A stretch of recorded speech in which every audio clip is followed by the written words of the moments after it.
This video is gonna be fun.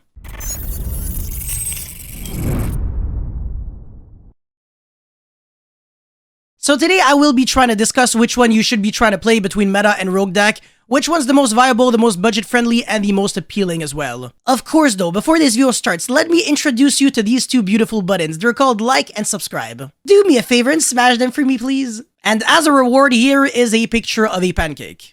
Alright, so first things first, rogue decks are kind of defined as the most low-key decks of the format that are still pretty good, but they stay out of the metagame's radar. And also, contrary to popular belief, rogue decks aren't necessarily only played by casual players, but also competitive players as well. A casual deck is more of a for-fun deck that you really can't expect to have any success with, such as something stupid like Gimmick Puppet, whereas a rogue deck is actually something that really could win. That would maybe be something along the lines of Plunder Patrol or Cyber Dragons. There are countless benefits to playing rogue decks, such as the mind games, the surprise factor since nobody really knows what you're playing, and you can catch people off guard very well with these kind of decks. You can also deck build depending on the season to adapt and beat just about anyone because rogue decks are known to age very well since they always dodge ban lists. And I want to say that's the beauty of playing a rogue deck because the meta decks are always the ones getting murdered on the ban list and the rogue decks are just a really good long-term investment. If you want to play a decently high-quality competitive Yu-Gi-Oh deck, you should start by getting yourself the staples that you need for any given format, and then after that find the best rogue deck that you can get your hands on. That way, all you ever have to do is just swap some staples every format and you're good to go.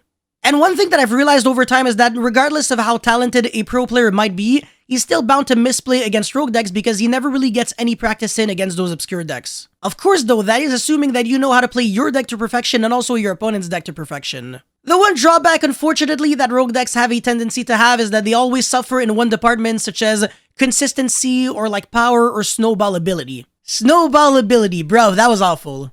Anyways, that forces you to change your playstyle to something completely different in order to accommodate for your flaw. A very good example of that was with my Cyber Dragon Trap deck being very consistent when I had 6 cards in my hand and a battle phase and the ability to contact fuse, but the deck was very bad if I only had 5 cards with, no battle phase and my opponent had nothing on the field for me to contact fuse.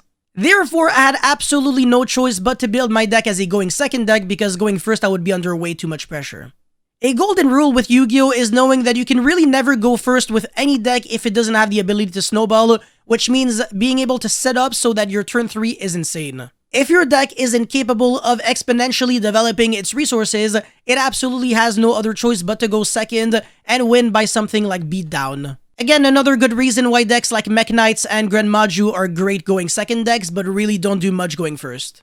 And I'm saying all of that because meta decks are really not the same as rogue decks in that regard because they always really want to go first when they win the dice rolls, whereas rogue decks sometimes it depends.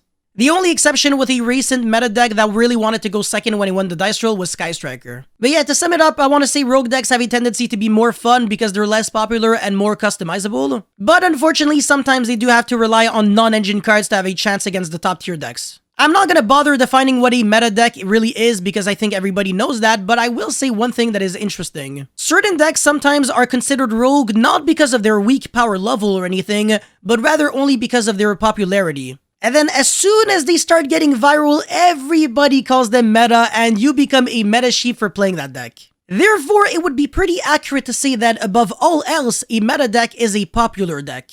Not always necessarily the #1 best deck because sometimes the sleeper deck might be the best option for a tournament. So in other words, you could be playing the best deck in the room, but if nobody knows about it, everybody's just gonna call your deck rogue and probably say that your deck sucks and that you probably suck with your deck.